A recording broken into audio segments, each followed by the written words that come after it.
gấp đôi mới.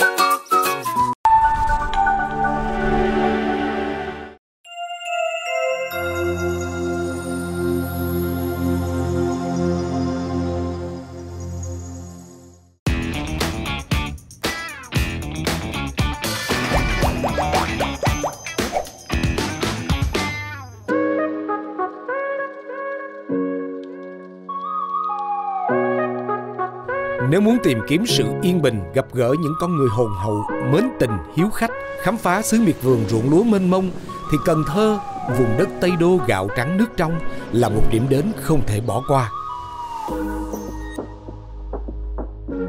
Nằm trên dòng sông Hậu hiền hòa, chợ nổi Cái Răng nằm gần cầu Cái Răng, cách trung tâm thành phố Cần Thơ khoảng 6 km đường bộ và mất 30 phút nếu đi bằng thuyền từ bến Ninh Kiều.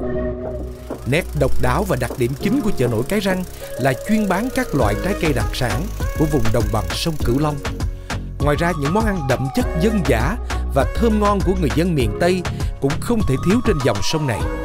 Không chỉ giữ gìn được nét đẹp văn hóa của vùng sông nước, ngày nay chợ nổi như là một điểm du lịch hấp dẫn tất cả du khách tứ phương.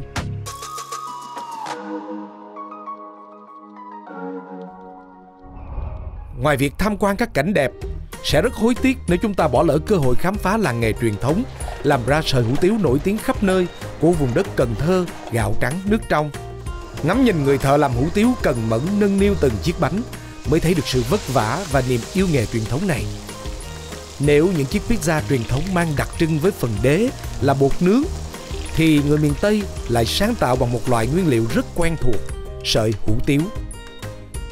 Ăn kèm với trứng chiên, thịt khìa và rưới ngập nước cốt dừa béo thơm. Điểm xuyết thêm là mùi thơm của hành ngò, đậu phộng rang bùi bùi tạo nên chiếc pizza gói trọn hương vị miền Tây. Thủ phủ miền Tây không chỉ có chợ nổi và những cù lao mướt mùa cây trái. Miền Tây còn là vương quốc của các loại bánh, mà ở Cần Thơ, bánh cũng khác lạ theo cách riêng của người bản xứ. Và bánh tét lá cẩm là một trong số đó. Lá cẩm, thứ lá mảnh dẻ vắt ra có màu tím thẫm, đã làm nên danh tiếng cho bánh tét lá cẩm xứ Bình Thủy, Cần Thơ. Lá cẩm dân dã cũng giống như lá rau mơ. Màu tím thẫm của lá cẩm không chỉ khoác thêm lớp áo mới bắt mắt cho món bánh tét quen thuộc, mà còn mang lại giá trị dinh dưỡng cao khi lá cẩm còn được xem là một bài thuốc dân gian. Liệu bạn đã bao giờ thấy một loại bánh tím thẫm, mùi thơm ngọt dịu quấn lấy đầu mũi khi chỉ mới nhón tay bốc thử một khoanh? Bên cạnh những nét văn hóa đặc trưng của vùng sông nước và các món ăn mang giá trị tinh thần, thì Cần Thơ còn nổi tiếng với ngôi nhà cổ có từ gần cuối thế kỷ thứ 19. Nhà cổ Bình Thủy tọa lạc tại đường Bùi Hữu Nghĩa, quận Bình Thủy, thành phố Cần Thơ. Ngôi nhà được xây dựng từ năm 1870 theo kiến trúc Pháp, là sự kết hợp giao lưu văn hóa Đông Tây và thuộc sở hữu của nhà họ Dương. Điểm đáng chú ý trong ngôi nhà là sự bài trí các vật dụng đặc trưng của một gia đình Việt. Tất cả đều do bàn tay của các nghệ nhân khắp cả nước chạm khắc rất tinh tế theo chủ đề sinh hoạt sông nước Nam Bộ. Ngoài ra, nhà cổ Bình Thủy còn nổi tiếng trong và ngoài nước vì là bối cảnh của nhiều bộ phim nổi tiếng như Người đẹp Tây Đô, Những nẻo đường phù sa. Một Cần Thơ đầy giản dị mộc mạc và giữ nguyên những nét đẹp truyền thống của vùng đồng bằng sông Cửu Long là thế, nhưng cũng không ngừng nỗ lực, sáng tạo và đổi mới từng ngày. Đến Cần Thơ không chỉ để biết thêm nhiều khía cạnh văn hóa, lịch sử, mà còn được thưởng thức những món ăn dân dã miền Tây và trải nghiệm những hoạt động sông nước đầy thú vị. Quà tặng bất ngờ đã đến với Cần Thơ rồi đây. Hãy chờ xem điều thú vị gì sẽ diễn ra ở đây nhé!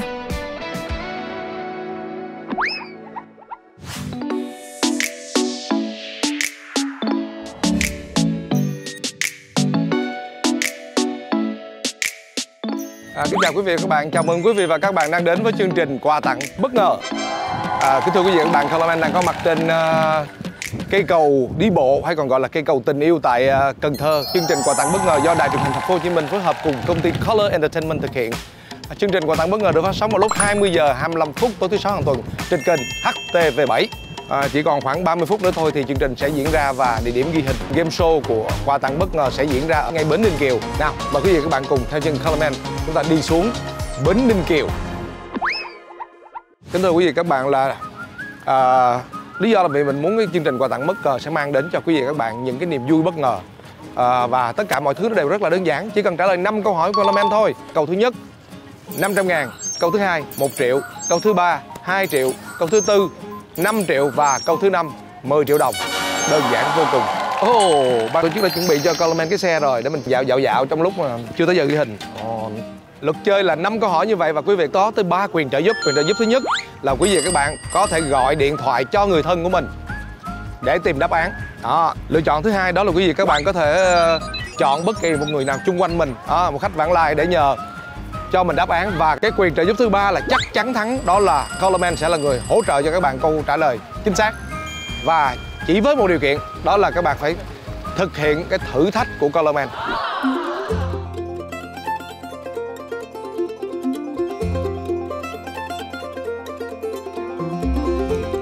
Cần Thơ gạo trắng nước trong, ai đi đến đó lòng không muốn về.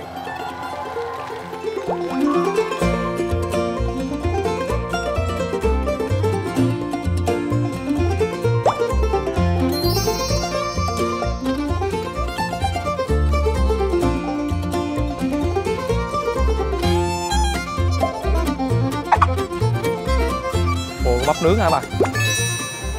Dạ rồi thôi, nhiêu trái với bà? Dạ 10.000 hả bà? Rồi thôi bà lấy con 10 trái đi. 5 trái ăn liền. Chuối này bán sao bà? 5 trái 10. 5 trái 10 hả? Vậy thôi con lấy 9 trái bắp, 5 trái chuối đi. Để con thử những trái, con trái ăn. Muốn ăn mấy trái ăn.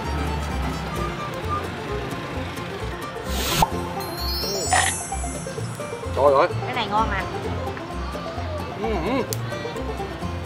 Ôi chuối nướng này ngon chưa?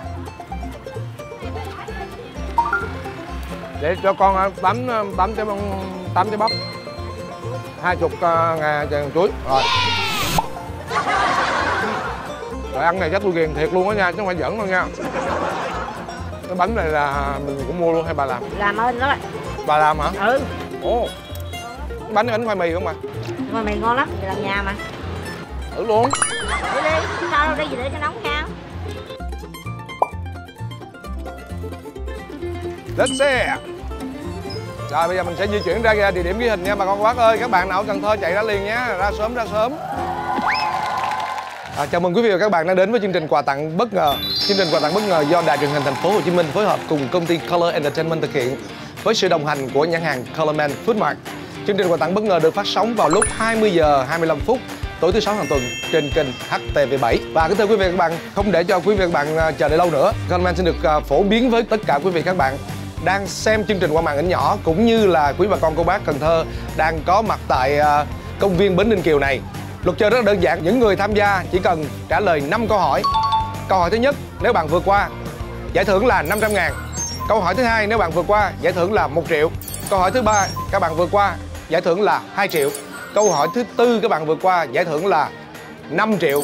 Và câu hỏi cuối cùng, giải thưởng cao nhất là 10 triệu đồng. Quý vị và các bạn còn được thêm 3 quyền trợ giúp. Thứ nhất là quý vị và các bạn có thể tìm đáp án trong cái khu vực này bằng cách hỏi một bạn nào ở đây giúp cho tôi câu trả lời chính xác. Quyền trợ giúp thứ hai là quý vị và các bạn có thể gọi về nhà cho một nhà thông thái nào đó ở nhà mình, ví dụ vợ mình, chồng mình, hay là người yêu của mình, hay là ba mẹ, hay là chú bác gì đó của mình. Và cái quyền trợ giúp thứ ba là cái quyền trợ giúp mà bảo chứng chắc chắn là sẽ đáp án chính xác. Đó là quyền trợ giúp từ Coleman. Các bạn chỉ cần thực hiện một thử thách mà do ban tổ chức đặt ra. Nhưng mà nếu khi mình không thực hiện được thì mình cũng mất quyền luôn. Bây giờ mình xin được chào đón người chơi đầu tiên của chương trình quà tặng bất ngờ ngày hôm nay tại Cần Thơ. Dạ xin mời anh. Và quý vị các bạn thân mến, có một số cái điều mà mình cũng xin phổ biến với quý vị và các bạn là mỗi câu hỏi thì chúng ta sẽ có 60 giây để trả lời. Anh sẵn sàng rồi ha? Dạ. Rồi bây giờ bạn vui lòng giới thiệu tên tuổi rồi nghề nghiệp của bạn. Dạ, em Vũ Minh Cường. Hiện tại sống ở thành phố Bà Rịa, tỉnh Bà Rịa Vũng Tàu. Em nghề tài xế. Đây là bạn Vũ Mạnh Cường. Thì mình mời bạn bắt đầu tham gia nha. Dạ, ok. Câu thứ nhất như sau. Chúng ta đang đứng tại vị trí này. Dạ. Ở cái công viên này. Rồi vậy thì ở đây cái công viên này có cái tên là gì? Thời gian 60 giây bắt đầu. Công viên Bến Ninh Kiều. Rồi câu thứ nhất, bạn Mạnh Cường đã trả lời chính xác. Dành chơi tiếp không? Xin sao cả nhà ơi. Trên luôn. Chơi luôn. Rồi như vậy là Mạnh Cường, tài xế đến từ Bà Rịa Vũng Tàu đã trả lời được câu đầu tiên. Quá dễ. Như vậy là anh đã nhận được 500.000 lần đầu tiên của chương trình. Anh đậu xe bên kia đường đúng không? Dạ đúng rồi. Rồi. Câu thứ hai như sau. Cái con đường phía bên kia đó, con đường dọc theo cái công viên Bến Ninh Kiều này nó có tên là đường gì? 60 giây bắt đầu. Dạ. Đường mới vừa tức thì xong rồi. Đó, thì giờ động xe bên cái đường mà không để ý trên đường làm sao? Dạ bà con cô bác đừng nhắc nha.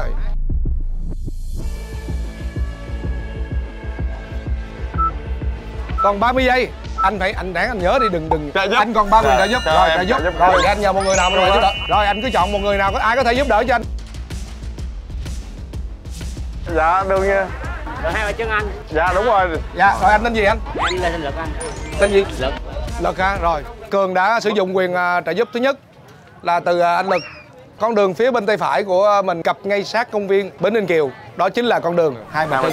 Rồi dù sao đi nữa cũng chúc mừng anh đã vượt qua câu thứ hai. Như vậy là anh Mạnh Cường đã vượt qua câu hỏi thứ hai với giải thưởng là 1 triệu đồng và xin được gửi một phần quà tặng cho anh Lực đã giúp cho anh Cường hoàn thành cái câu vừa rồi. Dạ rồi. Rồi anh bắt đầu chơi tiếp câu thứ ba hay là anh muốn dừng lại? Rồi em chơi tiếp câu thứ ba. Như vậy là anh đã sử dụng hết một quyền trợ giúp rồi. Dạ. Anh còn 2 quyền trợ giúp nữa.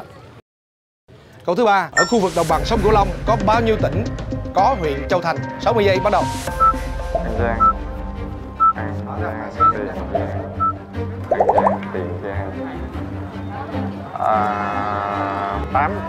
8 tỉnh. Theo anh Mạnh Cường thì sẽ có 8 tỉnh. 9 tỉnh chứ anh, 9 tỉnh. Anh đã chắc chắn chưa? Anh còn 2 quyền trợ giúp, anh phải suy nghĩ cho kỹ. Chắc em phải trợ giúp quá. Còn 15 giây. Em trợ giúp anh Coleman. Không tự tin. Mà thật sự cũng không biết giờ 8 hay 9 nữa. Rồi rất là dễ thôi. Coleman sẽ giúp anh với một điều kiện là anh thực hiện một cái thử thách của ban tổ chức chương trình đưa ra, đúng không? Rồi bây giờ thì đây là thử thách của chương trình dành cho anh Mạnh Cường để nhận được đáp án chính xác từ Coleman. Đây là 2 chiếc thảm thần kỳ mà chương trình quà tặng bất ngờ gửi đến cho cả Coleman và người chơi. Cả hai chỉ cần ngồi lên chiếc thảm để tiến thẳng đến mật thư ngay trước mặt. Và nếu như để cho Coleman giành lấy mật thư trước thì anh Mạnh Cường phải chịu hình phạt khủng khiếp để có được đáp án cho câu hỏi này đó nha. Vì vậy hãy cố lên thôi nào. Bắt đầu.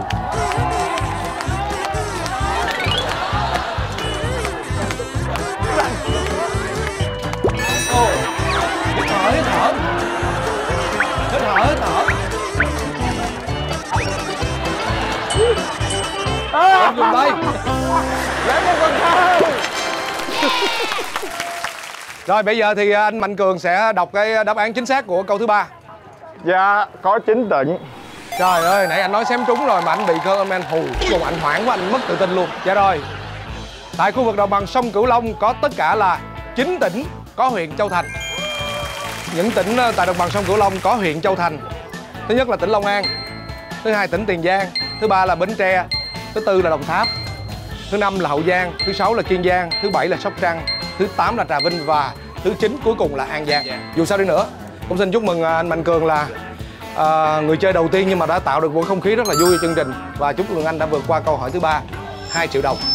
Bây giờ câu hỏi thứ tư là 5 triệu đồng và anh vẫn còn một quyền trợ giúp nữa, anh đi tiếp hay là dừng lại?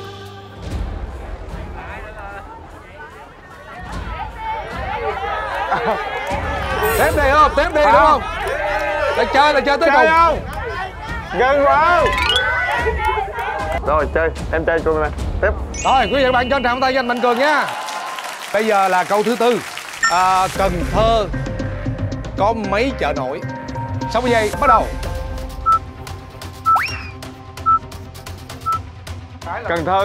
Cần Thơ. Em còn một quyền trợ giúp đừng quên. Cần Thơ có mấy chợ nổi? Đúng rồi, Cần Thơ là quá đơn giản. Cho em trợ giúp một cái đi. Em không. Cho em xin trợ giúp. Rồi. Nhưng mà hình như là có 2 chợ nổi. Cái răng với lại hình như cứ hình như hoài. Hồi nãy hết hình như 8 rồi, hình như 9 rồi, gọi điện về nhà rồi. Em xin phép gọi điện cho người thân. Mở loa ngoài mình đi, mở loa ngoài. Alo. Em ơi, Cần Thơ mình có mấy chợ nổi em? 2 chợ nổi đúng không? Cần Thơ anh. Ừ, Cần Thơ có mấy chợ nổi? Cần Thơ hình như 2 chợ nổi. Chắc cũ chưa? Anh cũng nghĩ là 2 chà nội rồi đó. Mà anh một cái răng cái gì thì... Tên là gì luôn? Câu thứ tư mà. Anh đang ngồi với cô này. Đúng rồi, đúng chính xác em. Rồi, thất thế. Ừ. Bây giờ trả lời cho anh chứ không hết giờ. Chứ không hết giờ. Còn 10 giây. Rồi ok. Rồi em kết thúc. Cảm ơn em nhiều nha. Chà nội cái răng và chà nội Phong Điền. Chính xác bà con. Rồi, xin chúc mừng bạn Mạnh Cường đã vượt qua câu thứ tư của chương trình với giải thưởng là 5 triệu đồng và bạn đã hết quyền trợ giúp. Vậy thì bây giờ Mạnh Cường có tiếp tục đi tiếp hay là dừng lại?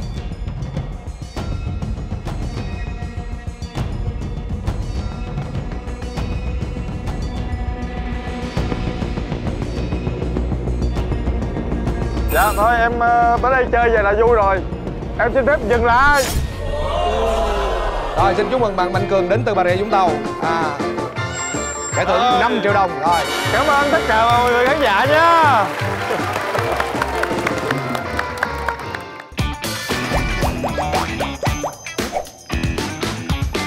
Và bây giờ chúng ta sẽ đến với người chơi thứ hai. Rồi đã có một anh nam rồi, giờ mình đi kiếm một chị nữ đi nha.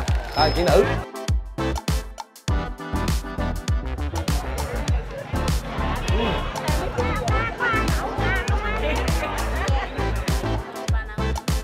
Rồi bạn hả? Rồi ok em gái, rồi em giơ tay trước. Rồi ok. Dạ thưa quý vị các bạn, đây là cô gái đến từ Vĩnh Long.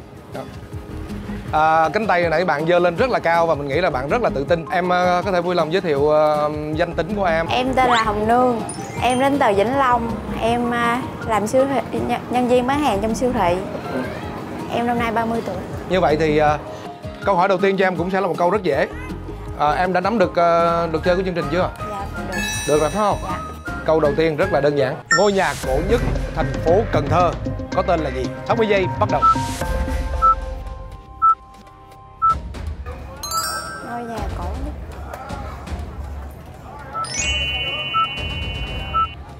Còn 40 giây.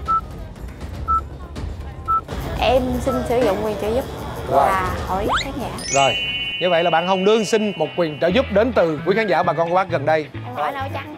Anh áo trắng hả? Dạ. Rồi anh áo trắng. Đây. Rồi anh áo trắng, em tên gì? Dạ em tên Nguyễn Ngọc Sen. Rồi em có sẵn lòng hỗ trợ cho bạn với cái câu hỏi đầu tiên không? Dạ có. Rồi ngôi nhà cổ nhất ở thành phố Cần Thơ là Theo em biết thì là nhà cổ Bình Thủy. Dạ.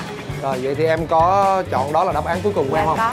Ngôi nhà cổ nhất của thành phố Cần Thơ có tên là gì? Nhà cổ Bình Thủy. Dạ đúng không bà con cô bác?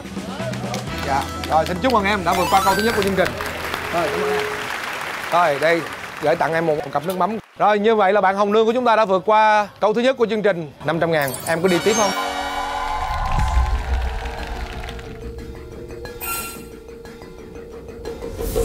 Hay là em dừng lại?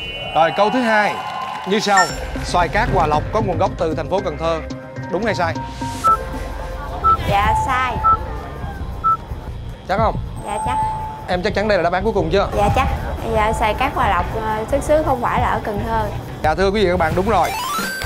Xoài cát Hòa Lộc có nguồn gốc từ xã Hòa Lộc, huyện Giáo Đức thuộc tỉnh Định Tường, mà ngày nay là xã Hòa Hưng, huyện Cái Bè, tỉnh Tiền Giang. Chúc mừng em đã vượt qua câu thứ hai của chương trình. Rất đơn giản, 1 triệu đồng. Rồi bây giờ em có tiếp tục đi tới câu thứ ba không? Em vẫn còn 2 quyền trợ giúp. Dạ.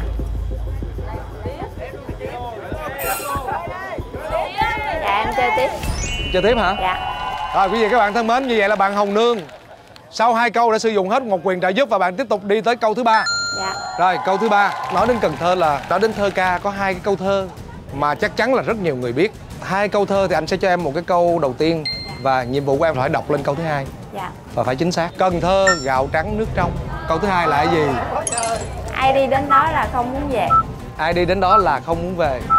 Chắc chắn đó là chắc chắn đây có phải là ai đi đến đó lòng không muốn về. Rồi anh bên ngoài nhắc. Dạ coi như đáp án này hủy bỏ. Xong. Đã nói đừng có nhắc mà đó. Đó dạ cảm ơn bạn trẻ nha. Nhớ các bạn chỉ cần các bạn nhắc bên ngoài là coi như bạn này mất quyền luôn. Rồi xong. Rồi bây giờ thôi lỡ rồi. Tiếp tục 2 câu thơ luôn về Cần Thơ. Cần Thơ có bến Ninh Kiều. Câu thứ hai là cái gì? 60 giây bắt đầu. Em còn 2 quyền trợ giúp. Quá dễ phải không chú? Quá. Cần Thơ có bến Ninh Kiều. Câu thứ hai là gì? 20 giây và còn 2 quyền trợ giúp. Em sử dụng quyền trợ giúp. Em sử dụng quyền trợ giúp hả? Dạ. Rồi, quyền trợ giúp.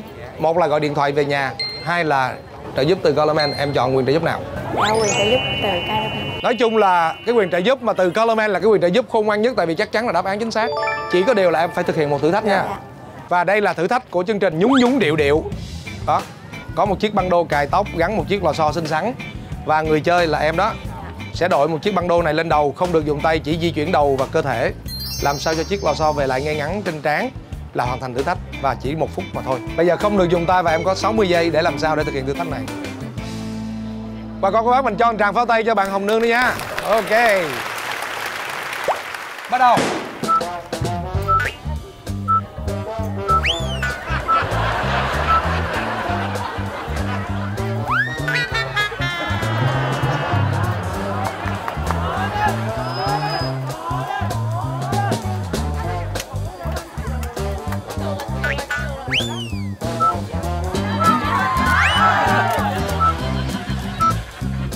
Ba 30 giây đã trôi qua.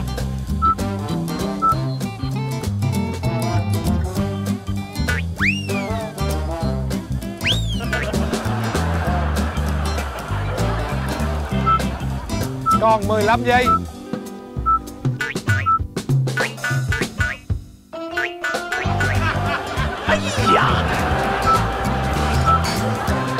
Hết giờ. Rồi, xin được chia buồn với bạn Hồng Nương, nhưng đừng có lo. Tại vì sao? Bởi vì nếu như Colorman làm được thì bạn mới thua cái thử thách này. Còn nếu Colorman không làm được thì xem như là bạn sẽ chiến thắng thử thách này, đúng không bà con? Rồi, hãy xem đây. Rồi, 60 giây bắt đầu.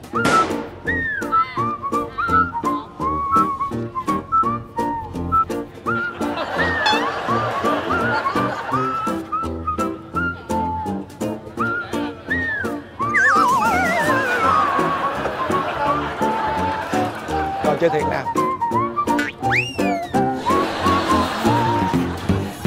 Dạ, kính thưa quý vị các bạn, là mình không được dùng tay đúng không? Nhưng mà ở đây mình vẫn có thể nhờ một cái bà con cô bác nào đó giúp gì mình được. Một quy định ban tổ chức đâu có đâu. Thì chú giúp để lên coi giúp. Chú để từ từ có hết giờ, hết giờ.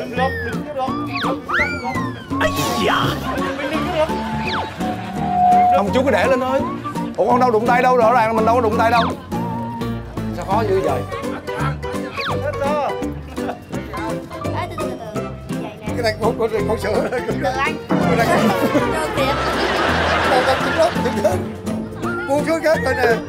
Anh cứ ngửa lên. Đừng có bò lên. Bò lên người ta thua chứ được. Bò lên là người ta thua. 3, 2, 1, hết giờ. Như vậy là để công bằng đúng không quý vị các bạn? Mình cũng không thực hiện được. Chính vì vậy cho nên thôi thì xem như là em đã vượt qua thử thách này. Rồi, chúc mừng em. Và đáp án của câu thứ 3 này: Cần Thơ có bến Ninh Kiều, có dòng sông đẹp, có nhiều gia nhân. Chúc mừng em đã vượt qua câu hỏi thứ 3 của chương trình với giải thưởng là 2 triệu đồng. Bây giờ em đi tiếp hay dừng lại?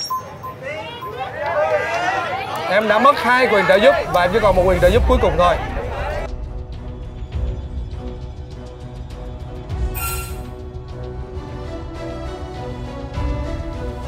Em dừng lại. Trời ơi. Rồi, như vậy là bạn Hồng Nương đã quyết định dừng lại. Xin chúc mừng em đã đến với chương trình quà tặng bất ngờ nha. Rồi, cảm ơn em rất nhiều.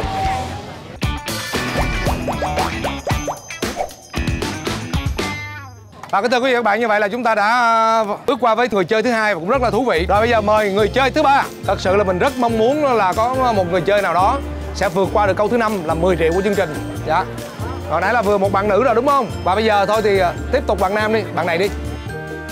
Chú thấy cặp mắt kiến của con là dày lắm mà chú hơi lo đó. Bây giờ bạn hãy tự giới thiệu bản thân. Dạ, con tên là Chánh Thái, con hiện là sinh viên mới ra trường của trường Đại học Cần Thơ ngành sư phạm toán. Rồi, con đã sẵn sàng chưa? Dạ, con sẵn sàng. Quý vị và bạn, chúng ta cho một tràng pháo tay dành cho bạn Chánh Thái à. Sư phạm toán, con ra trường rồi hả? Dạ, con mới ra trường. Con đi dạy đâu chưa? Dạ, con đang dạy gia sư rồi. Rồi, trường đại học lâu đời nhất tại thành phố Cần Thơ là trường đại học nào? Thời gian 60 giây bắt đầu. Dạ thưa chú là trường Đại học Cần Thơ luôn chứ. Dạ có đúng không bà con cô bác? Chính xác không? Con có nhớ là trường đại học Cần Thơ là thành lập từ năm nào không? Nếu con nhớ không nhầm là năm 1966. Trường đại học lâu đời nhất ở Cần Thơ chính là trường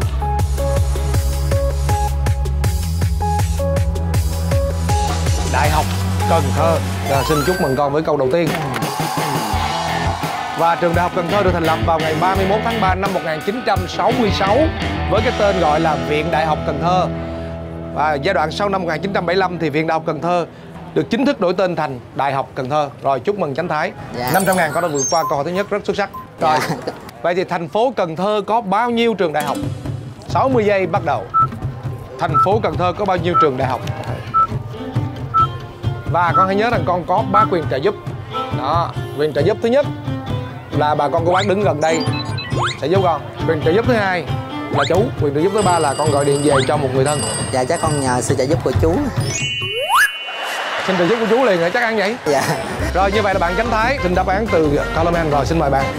Rồi thử thách có cái tên rất dễ thương. Tò tí te đưa trứng về nhà. Ban tổ chức đã chuẩn bị sẵn 2 chiếc kèn bé tí xinh xinh rồi. Nhiệm vụ của Coleman là người chơi là hãy dùng chiếc kèn này thổi làm sao để đưa được trúng về rổ của đối phương. Nói thật với con là chú chưa bao giờ chơi những cái trò này cho đến lúc chú làm chương trình quà tặng bất ngờ. Và đây cũng là lần đầu tiên luôn. Rồi, bây giờ bắt đầu hả con? Dạ. Rồi, ai ghi được 2 điểm là người đã chiến thắng. Bắt đầu.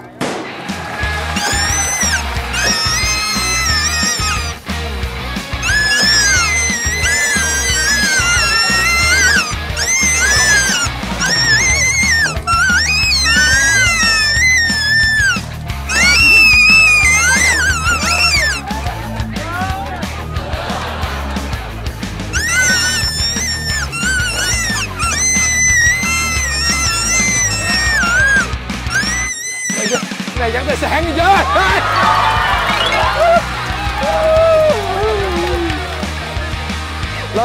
Lo nói mà mọi người. Rồi ok, làm lại 1-0.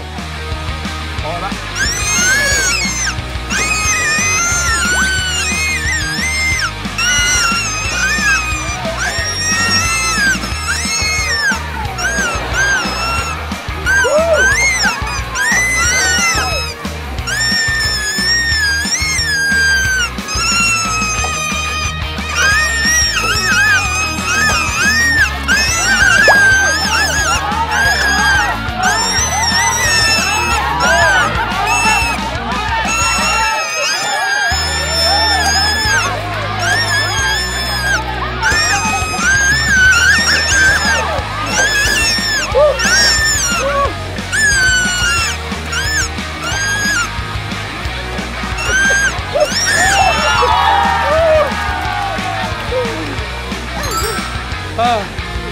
Mệt quá. Rồi quý vị và các bạn thân mến, như vậy là bạn Chánh Thái đã chiến thắng trong thử thách này. Và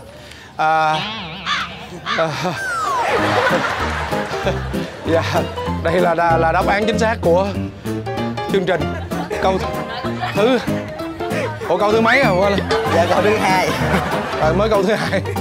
Sao con chọn sớm quá vậy con? Dạ câu thứ 2 chương trình là có 1 triệu đồng mà con cũng ráng mà hành chú nữa. Dạ, cái câu này thật sự là khó. Thành phố Cần Thơ có 6 trường đại học. Trường thứ nhất là Đại học Cần Thơ. Trường thứ hai là Đại học Kỹ thuật Công nghệ Cần Thơ. Trường thứ ba là Đại học Y Dược Cần Thơ. Trường thứ tư là Đại học Tây Đô. Trường thứ 5 là Trường Đại học Nam Cần Thơ. Trường thứ 6 là Đại học FPT Cần Thơ. Rồi, như vậy là bạn Chánh Thái đã vượt qua câu thứ 2 của chương trình với giải thưởng là 1 triệu đồng. Bây giờ con đi tiếp hay dừng lại? Dạ thưa chú là con đi tiếp. Rồi, như vậy là con còn 2 quyền trợ giúp. Dạ. Mà 2 quyền trợ giúp này không liên quan tới chú nữa. Nha, dạ. như bạn trước rồi đó. Dạ, có thể nào mà bà con cô bác mình chọn cái quyền trợ giúp mà đừng liên quan gì tới mình được không? Rồi, bây giờ là câu thứ 3 và giải thưởng là 2 triệu đồng. Bây giờ chúng ta đến với một câu hỏi là liên quan tới ẩm thực. Nói chung ở Cần Thơ này thì có một cái quán ăn khá là nổi tiếng. Nghệ nhân ẩm thực nổi tiếng ở Cần Thơ với món vịt nấu chao là ai? 60 giây bắt đầu. Dạ đúng rồi, bà con đừng nhắc, chỉ cần nghe. Con Coleman thính tai lắm, mình nghe một câu là coi như bạn này mất quyền liền đó. Hãy nhớ con còn 2 quyền trợ giúp. Dạ thưa chú là cho con quyền trợ giúp. Rồi, bây giờ con chọn một người nào trợ giúp con đi, con cứ chọn. Dạ con nhờ chú nè. Rồi, con nhờ chú đúng không? Dạ.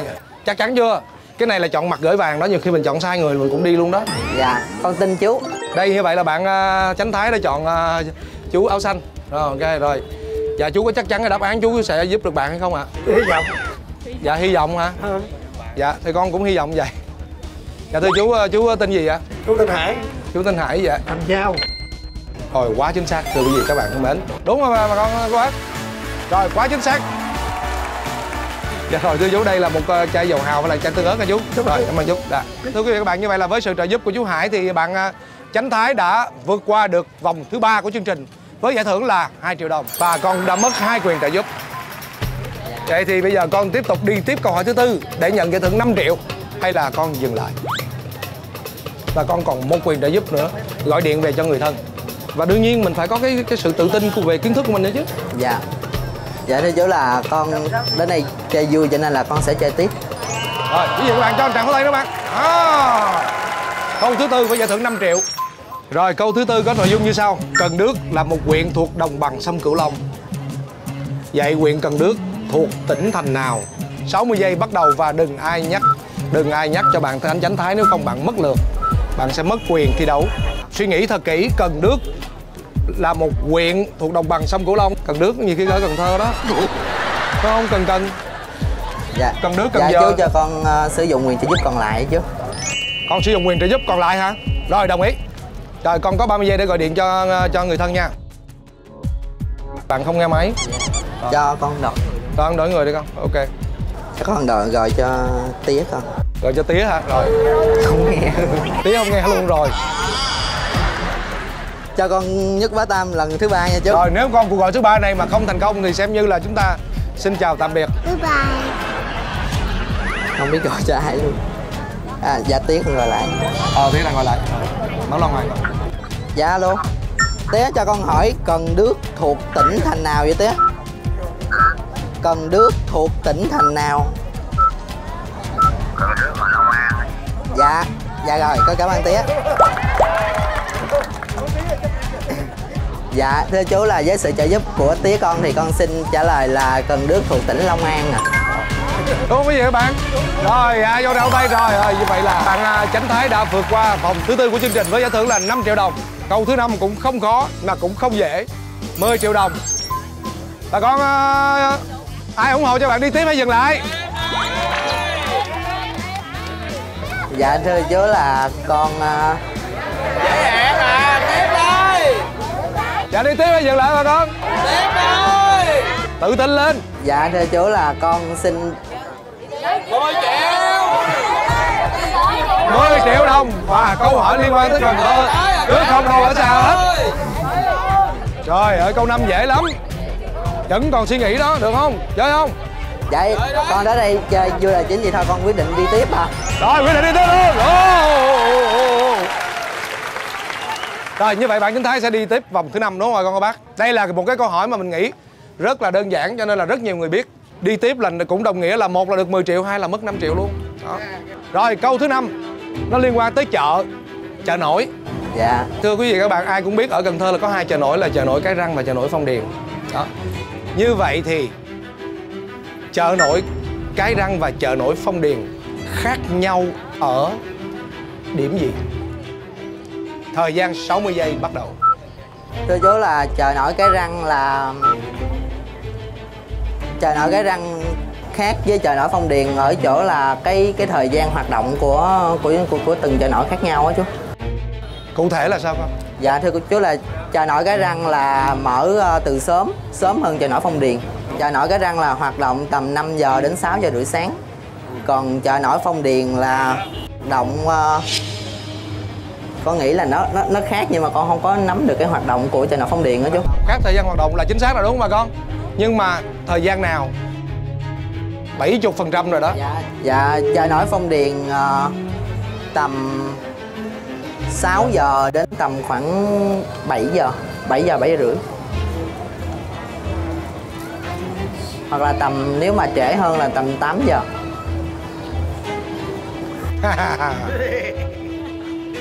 Khó. Còn 15 giây.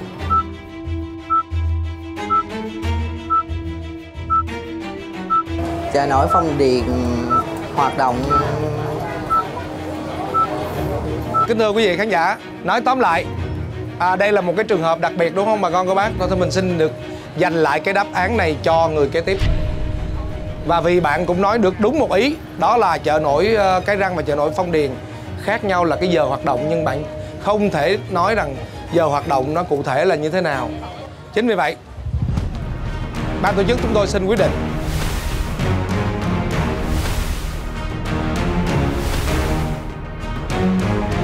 vẫn trao tặng cho bạn phần quà giải thưởng là 5 triệu đồng, và xem như câu thứ 5 này bạn chưa đạt.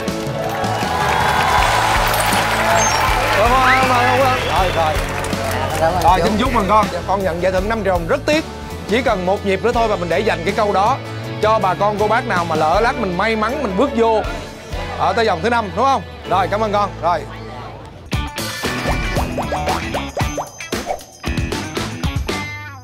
Rồi, bây giờ xin mời một người chơi.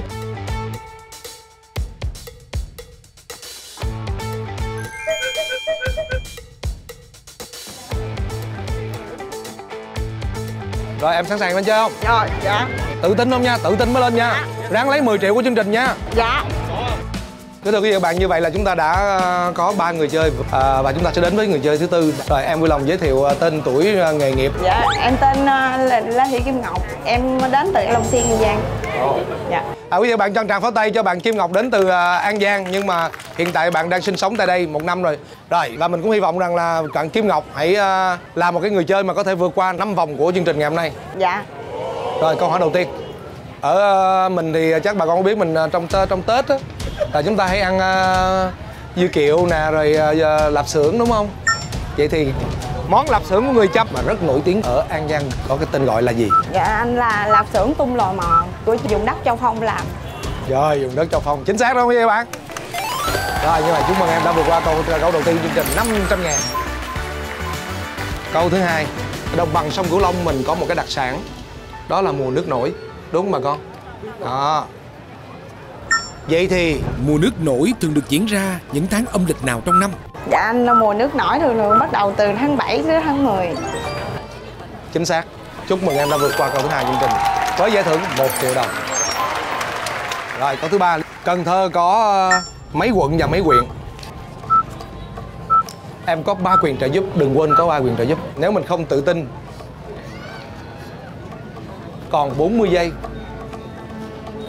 Cho em sử dụng quyền trợ giúp đi. Rồi, em có 3 quyền trợ giúp. Quyền trợ giúp thứ nhất là nhờ một bà con cô bác ở đây trả lời dùm. Quyền trợ giúp thứ hai là gọi điện về cho người thân ở An Giang, Long Xuyên. Quyền trợ giúp thứ ba là comment. Rồi, em hãy chọn một trong 3 quyền trợ giúp để giúp cho em có đáp án chính xác. Đó, nhìn thấy rất nhiều người vô đây. Em cho em sẽ với quyền trợ giúp của bác. Cần Thơ có mấy quận và mấy huyện? Dạ, Cần Thơ có 5 quận, 4 huyện. Đúng rồi. Chính xác mà con. Rồi, rất chính xác. Cảm ơn con. Con tên gì? Dạ, con tên Ngọc Hân. Bạn Ngọc Hân đã giúp chị Kim Ngọc. Rồi, đây là món quà của chương trình. Cảm ơn con nha. Rồi, như vậy là bạn Kim Ngọc đã vượt qua câu hỏi thứ 3 của chương trình với giải thưởng là 2 triệu đồng. Bây giờ em đi tiếp. À quên, nãy nói hứa là đi lên 5 vòng rồi. Giờ sẽ đi đến câu thứ tư. Dạ. Câu thứ tư như sau. Trong bài hát Chiếc áo bà ba của nhạc sĩ Trần Thiện Thanh có nhắc đến dòng sông nào? Em biết bài Chiếc áo bà ba không? Dạ. Chiếc áo bà ba trên dòng sông thăm thẳm, thấp thoáng con xuồng bé nhỏ mong manh, non lá đồi nghiêng tóc dài con nước đổ, tèn tèn ơi em dân đợi dân chờ. Ủa quên, em vẫn đẹp ngàn đời chứ. Tèn tèn tèn. Bây giờ còn 30 giây, em còn 2 quyền trợ giúp. Dòng sông nào có tên trong bài Chiếc áo bà ba của nhạc sĩ Trần Thiện Thanh? Dạ, là sông Hữu. Rồi, em hát 4 câu đi. Chiếc áo bà ba trên dòng sông thăm thẳm, chiếc non con thấp thoáng con xuồng bé nhỏ mong manh, non lá đồi nghiêng tóc dài con nước đổ, Hậu Giang ơi em vẫn đẹp ngàn đời. Như vậy là bạn Kim Ngọc của chúng ta đã vượt qua câu thứ tư của chương trình với giải thưởng là 5 triệu đồng. Rồi, em có sẵn sàng đi tiếp không? Bây giờ đi tiếp hay dừng lại mà con? Cổ vũ đi hả?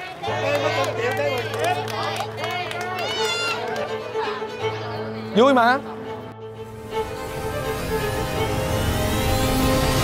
Thôi vậy thôi, cho em dừng cuộc chơi. Thôi mình tôn trọng ý kiến của người công gia, đúng không quý vị các bạn? Rồi, nói chung là nếu mà bạn không thấy tự tin thì bạn không thể đi tiếp nữa. Rồi, chúc mừng Kim Ngọc đã nhận giải thưởng 5 triệu đồng của chương trình.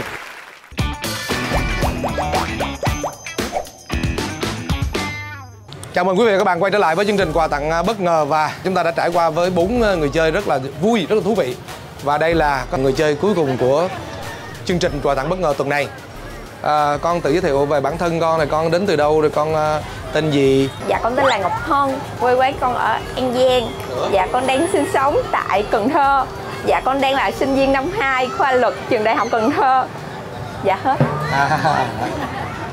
Con học ở đây được 2 năm chưa? Dạ con học cấp 2 như tới bây giờ ở Cần Thơ. Rồi chú sẽ tìm cho con những cái câu đơn giản để làm sao con có thể vượt qua được. Dạ đặt cho con có tiền đóng học phí. Trời ơi vậy nữa. Câu thứ nhất, bông điên điển có màu gì? Dạ bông điên điển có màu vàng đó. Chắc không? Dạ chắc rồi. Rồi chính xác, chúc mừng con đã vượt qua câu thứ nhất của chương trình. Quá đơn giản. 500.000, trời như đâu bù đầu tóc rối luôn vậy. Rồi con hãy kể tên một cái món ăn mà nó gắn liền với bông điên điển. Và con hãy nhớ là con có 3 quyền trợ giúp. Đó, đừng quên là con có 3 quyền trợ giúp. Dạ con sử dụng quyền trợ giúp ngọt ở đây. Một người ở đây phải không? Rồi con chọn đi. Dạ em. Dạ con chọn chị này. Con chọn chị này hả? Hai đứa con học chung trường hả? Dạ con học đại học y dược ạ. Con học đại học y dược. Dạ. Vậy là con giúp cho bạn này câu thứ hai đi. Dạ. Câu thứ hai gọi là bông điên điển có một cái món ăn mà dạ, nó rất là nhiều ạ. Rất là nhiều. Con cho một cái món nào mà nói dạ, tới bông điên điển là ta biết. Đó rồi. là canh chua bông điên điển. Canh chua cá bông điên điển là chính xác, nhưng mà cái loại cá nào mà nấu với lại canh chua bông điên điển? Cá linh nhưng mà chưa ăn bây giờ nên. Rồi ok, rồi thôi cảm ơn con. Cái bông điên điển là có một cái món ăn mà rất nổi tiếng, đó là canh chua cá linh bông điên điển. Dạ.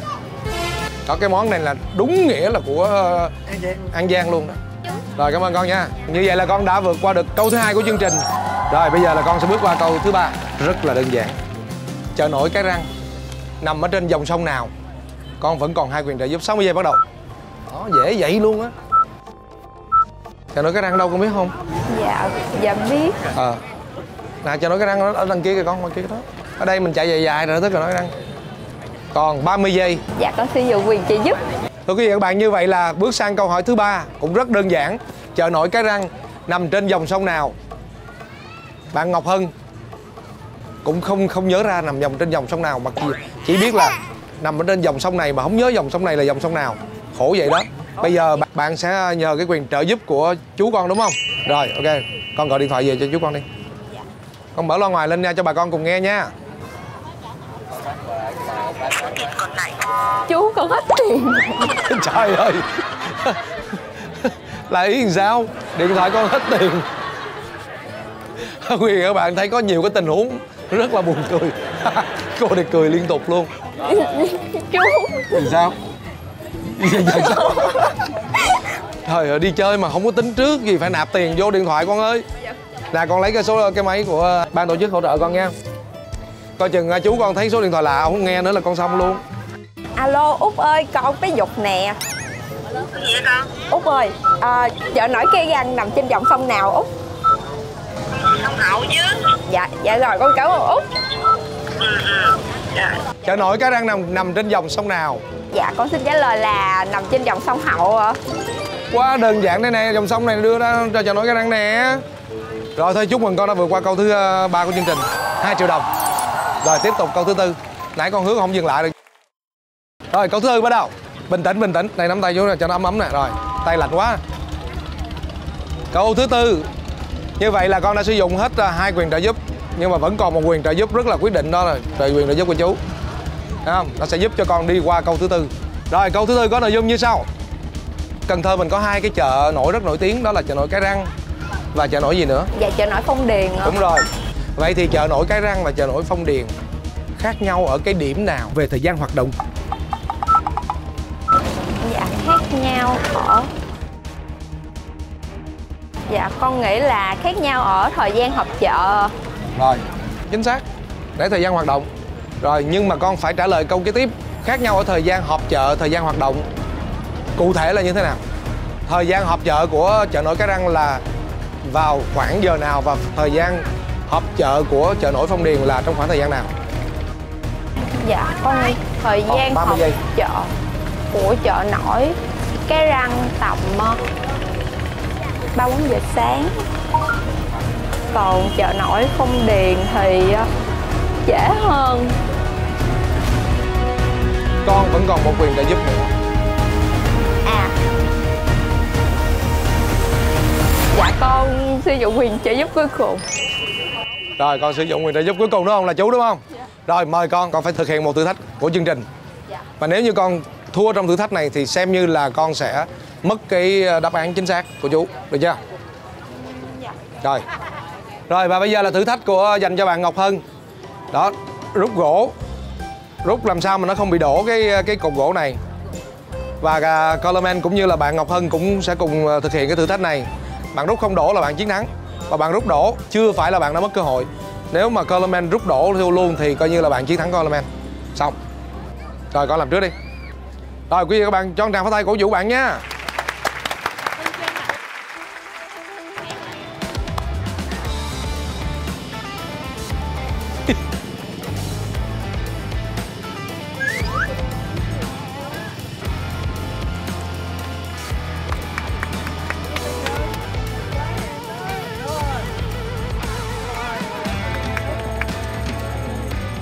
Nói không được. Quan trọng là khéo tay hay làm nè.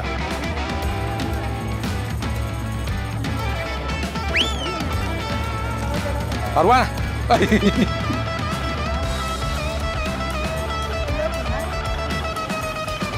Yeah. Rồi khó rồi nha. Ôi ơi hay quá.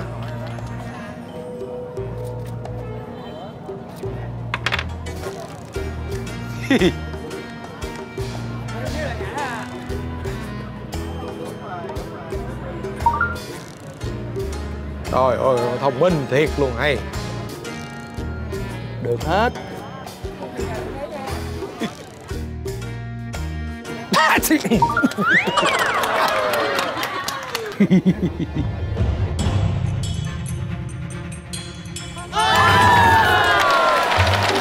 Rồi như vậy thì xin chúc mừng bạn Ngọc Hân. Sao bữa nay mình chơi game nào cũng thua hết, làm sao người ta. Rồi chúc mừng con. Như vậy là con nhận được đáp án chính xác của chú. Đó là thời gian hoạt động của chợ nổi Cái Răng hầu hết là vào buổi sáng. Còn chợ nổi Phong Điền là hoạt động cả ngày. Rồi như vậy là xin chúc mừng bạn Ngọc Hân đã vượt qua câu thứ tư của chương trình với giải thưởng là 5 triệu đồng. Và bây giờ thì con sẽ bước sang câu thứ 5 và không có một quyền trợ giúp nào. Rồi con hãy đến tham gia chương trình với một tâm thế là con muốn tham gia với chú Coleman và con chụp hình với chú Coleman, và như vậy thì con phải đi tới cái vòng cuối cùng để cho ba con xem, ba con hồi hộp, đúng không? Vui. Dạ câu hỏi thứ 5 cũng liên quan tới hai cái chợ nổi vừa nói, là chợ nổi Cái Răng và chợ nổi Phong Điền khác nhau ở điểm nào?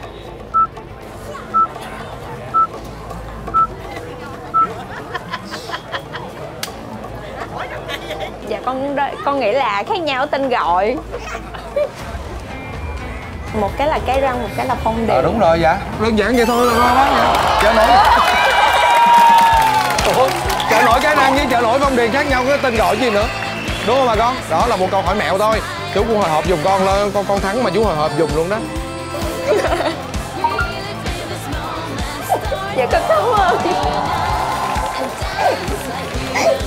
Rồi xin được chúc mừng bà Ngọc Hân đã chiến thắng, là người duy nhất chiến thắng cái giải thưởng cao nhất của chương trình Quà Tặng Bất Ngờ ngày hôm nay, 10 triệu đồng và một câu trả lời rất đơn giản. Chợ nổi Phong Điền và chợ nổi Cái Răng khác nhau chỗ nào? Và khác nhau cái tên chứ còn gì nữa. Rất thông minh, rất nhanh. Rồi thôi chúc mừng con nha. Thật ra thì nếu mà nói chợ nổi Cái Răng và chợ nổi Phong Điền thì sẽ còn có rất nhiều điểm khác nhau nữa. Không chỉ là tên gọi mà vị trí nữa, đúng không? Đó, có rất nhiều điểm khác nhau chứ không phải một điểm, nhưng con đã trả lời trúng một điểm. Rất thông minh và rất nhạy bén. Rồi chú xin gửi cho con cái giải thưởng cao nhất của chương trình, 10 triệu đồng. Chúng ta cho một tràng pháo tay để chúc mừng cho bạn Ngọc Hân nha. Dạ con rất cảm ơn mọi người đã ủng hộ cho con trong suốt quá trình con thi. Dạ con rất là cảm ơn chương trình đã mang tới niềm vui bất ngờ hôm nay cho con. Cuối cùng con gửi lời chào đến ba má con, em con.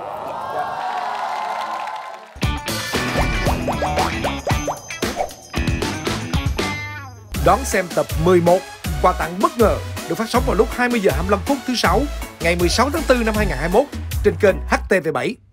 Coleman Foodmart hân hạnh đồng hành cùng chương trình. Thưa quý vị và các bạn, như vậy là chiến thắng xuất sắc của bạn Ngọc Hân cũng đã khép lại chương trình Quà Tặng Bất Ngờ ngày hôm nay. Chương trình quà tặng bất ngờ do Đài Truyền hình Thành phố Hồ Chí Minh phối hợp cùng công ty Color Entertainment thực hiện với sự đồng hành của nhãn hàng Colorman Food Mart. Chương trình quà tặng bất ngờ được phát sóng vào lúc 20 giờ 25 phút tối thứ Sáu hàng tuần trên HTV7. Và bây giờ thì Colorman và Bạn Ngọc Hân xin chào tạm biệt quý khán giả.